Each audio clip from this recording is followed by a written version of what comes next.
बिस्मिल्लाहिर्रहमानिर्रहीम। अस्सलाम वालेकुम मोहतरम नाज़रीन, मेरा नाम रमजान जट, आप देख रहे हैं मेरा यूट्यूब चैनल। आज आपको कहानी सुनाने जा रहा हूँ एक ऐसे इंसान की कि जिसके जिक्र के बगैर पाकिस्तान की फिल्म इंडस्ट्री पर बात नहीं हो सकती, जिसके जिक्र के बगैर पाकिस्तान की शोबिस इंडस्ट्री के ऊपर बात नहीं हो सकती। और जब तक पाकिस्तान की फिल्म इंडस्ट्री रहेगी, जब तक पाकिस्तान की शोबिस इंडस्ट्री रहेगी, इस आदमी का जिक्र हमेशा सरे फहरिस्त रहेगा, इस आदमी का जिक्र हमेशा टॉप ऑफ द लिस्ट रहेगा। मेरा मतलब सुल्तान राही मरहूम से है, जिन्होंने पाकिस्तान की फिल्म इंडस्ट्री को बहुत लंबे अरसे तक सहारा दिए रखा। आज उनकी इब्तदाई जिंदगी की कहानी मैं आपको बताऊंगा और उनकी जो जिंदगी के वाकयात है उनका एक वीडियो में अहाता होना बहुत मुश्किल है, तो मैं कोशिश करूंगा किस्तवार आपको उनकी जिंदगी के मुख्तलिफ पहलू बताने की कोशिश कर सकूं। लेकिन उससे आगे बढ़ने से पहले आपसे दरख्वास्त है, अगर आपने अब तक मेरा चैनल सब्सक्राइब नहीं किया तो बराए मेहरबानी इसको सब्सक्राइब कर दें ताकि आपका और मेरा साथ बंधा रहे।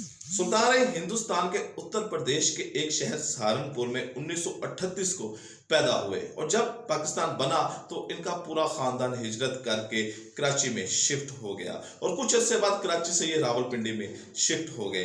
रावलपिंडी वो जगह थी जहां सुल्तान राही के दिल में एक ख्वाहिश ने जन्म लिया कि वो फनकार बनेंगे और पाकिस्तान की फिल्म इंडस्ट्री में काम करेंगे। सुल्तान राही के वालिद इनके इस फैसले के सख्त खिलाफ थे और वो चाहते थे कि सुल्तान राही कोई काम करे, कोई नौकरी करे, लेकिन ये फिल्म इंडस्ट्री का जो ख्याल है ये अपने ज़हन से बाहर निकाल दे। लेकिन शायद सुल्तान राही के कुदरत ने ये बता दिया था या उनके जहन में ये सोच आ चुकी थी कि उनका नाम, सुल्तान राही का नाम Guinness book of world record में जाएगा। 804 फिल्में की, 100 उर्दू फिल्में हैं, बाकी पंजाबी फिल्में हैं, 500 से ज्यादा फिल्मों में इन्होंने हीरो का किरदार अदा किया है।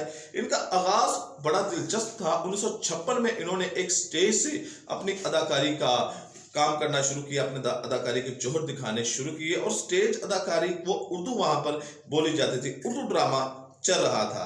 उसके बाद सुल्तान राही छोटे मोटे एक्स्ट्रा के रोल करते रहे, फाइटर के रोल करते रहे और इस तरह अपने सिस्टम को चलाते रहे। इंतहाई गुर्बत का आलम था, इंतहाई गुर्बत के हालात देखे सुल्तान राही ने, मेहनत मजदूरी की, दिहाड़ियां की, लेकिन वो अपने फोकस रहे, अपनी मंजिल पे फोकस रहे, अपने विजन पे फोकस रहे, क्योंकि सुल्तान राही जानते थे कि मेरा वक्त आएगा, मेरा टाइम आएगा। और जब सुल्तान राही का टाइम आया तो फिर और किसी का टाइम ना आया, फिर सुल्तान राही और सुल्तान राही का वक्त ही चलता रहा। 1970 में उन्होंने रंगीला की मशहूर फिल्म रंगीला में एक विलन का किरदार अदा किया और उसके बाद उन्होंने 1971 में एक फिल्म की बाबुल एक हिट फिल्म थी, लेकिन उसके साल 1.5-2 साल तक इनको काम नहीं मिला। 1972 में एक फिल्म में इन्होंने काम किया जिसका नाम था बशीरा, और बशीरा फिल्म में एक गाना था कि कंधा डोली नु दे जाई वीर वे। ये गाना जब बशीरा फिल्म में रिलीज हुआ तो उसके बाद पंजाब में जो भी शादी हुई ये गाना उस शादी की जीनत बनता रहा और इस गाने के बगैर शादी का फंक्शन अधूरा होता था। ये बड़ी एक अच्छी फिल्म गई। उसके बाद सुल्तान राही साहब ने एक तूफान फिल्म की और उसके बाद एक लाइसेंस फिल्म की जिसमें मुस्तफा कुरैशी की मशहूरी हुई, ये भी एक अच्छी फिल्म की। लेकिन ये तमाम फिल्में तब पीछे रह गई जब 1978-89 में एक फिल्म आई मौला जट। ये अहमद नदीम कासमी के नावल से एक फिल्म ली गई थी, गंडासा उनका नावल था अहमद नदीम कासमी का। उस नावल के पे ये फिल्म बनाई गई थी मौला जट। लेकिन उससे पहले एक फिल्म बनी थी वैशी जट। जो फिल्म बनी थी उसके बाद सुल्तान राही की वो एक पहचान बन चुकी थी। 1975 में जो फिल्म बनी थी वैशी जट, उसमें उनकी पहचान बन चुकी थी। लेकिन जब 1978 और 89 के आगाज में ये फिल्म मौला जट रिलीज हुई तो फिर हर तरफ मौला जट ही हो गई। मुस्तफा कुरैशी और सुल्तान राही की जोड़ी को बहुत ज्यादा मशहूरी मिली और ये कई हफ्तों तक ये फिल्म, बल्कि कई सालों तक ये फिल्म नहीं उतरी। ये मैं इंशाल्लाह आपको अगली वीडियो में बताऊंगा कि इंडिया में फिल्म शोले और पाकिस्तान में फिल्म मौला जट, इसका कैसे कंपैरिजन किया गया। 1981 में इनकी 5 फिल्में एक ही दिन में रिलीज हुई। सुल्तान राही की 5 फिल्में एक ही दिन में रिलीज हुई ना, ये भी एक अनोखा रिकॉर्ड है। शेर खान, चन्वरयाम, जुल्म दा बदला, अथरा पुत्र और साला साहब, ये 5 फिल्में थी जो 1981 में एक ही दिन में रिलीज हुई। उसके बाद सुल्तान राही का एक लंबा कैरियर, सुल्तान राही के बगैर ना तो कोई फिल्म बनती थी और ना कोई तसव्वुर कर सकता था कि सुल्तान राही के बगैर कोई फिल्म चल सकती है।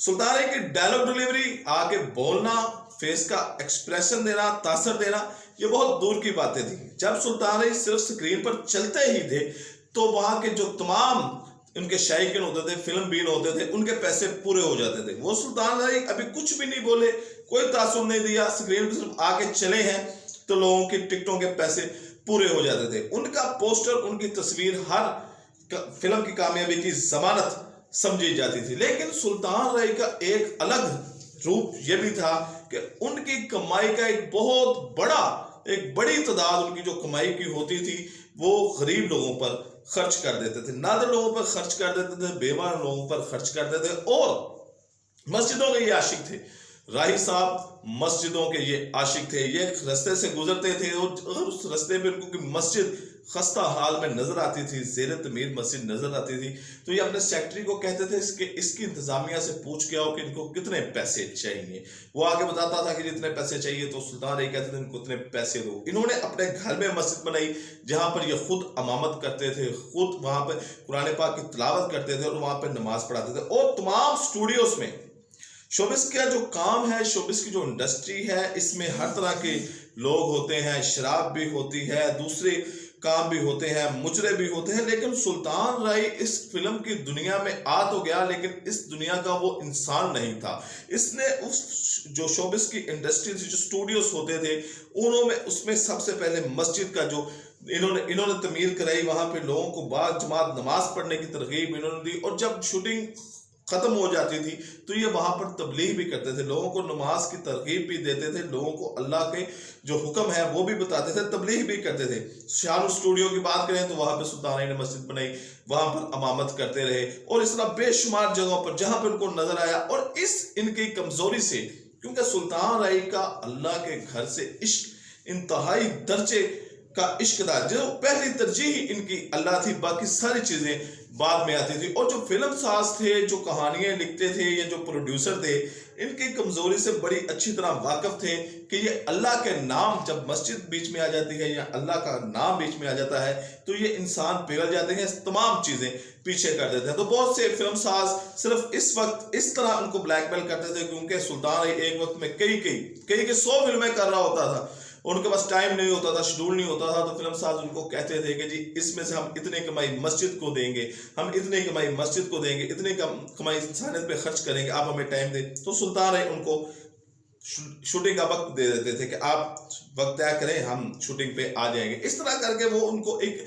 इमोशनल ब्लैकमेल सुल्तान राही को करते थे। और जब सुल्तान राही का जनाजा उठा तो उसके बाद एक बड़ी तादाद जो सुल्तान राही के लवाहिकीन को जाके मिलती रही और उनको बताती रही कि सुल्तान राही ने कितनी बच्चियों की शादी की, सुल्तान राही कितने बेवाओं के घर का खर्चा उठाता था, सुल्तान राही ने कितने यतीम लोगों के सिरों पर हाथ रखा हुआ था और उनके दौलत की बहुत बड़ी कमाई।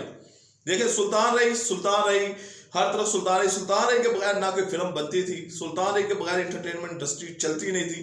तो आप उनकी दौलत का अंदाजा लगाएं कि सुबह फजर से लेकर रात रात के आखिरी पहर तक उनकी शूटिंग होती थी और वो सोते भी इन्हीं शूटिंगों के दौरान थे कि शूटिंग के दौरान, मेकअप के दौरान या शूटिंग का सेट लग रहा है तो वहां पर उनको थोड़ी देर नींद आई तो वो सो गए।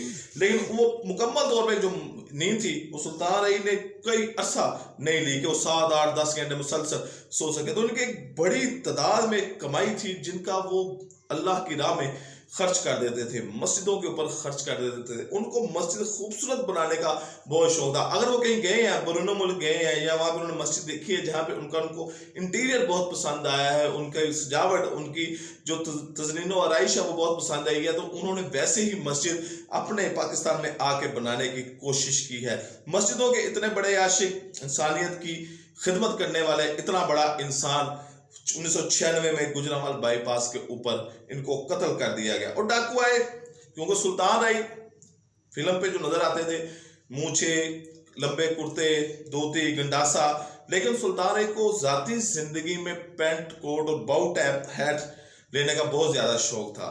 वो डाकू भी, अगर लगता है वो भी डाकू सुल्तान राही के आशिक ही होंगे, लेकिन सुल्तान राही को हुलिया क्योंकि बदला हुआ था, शायद उसको पहचान नहीं सके या क्या हुआ।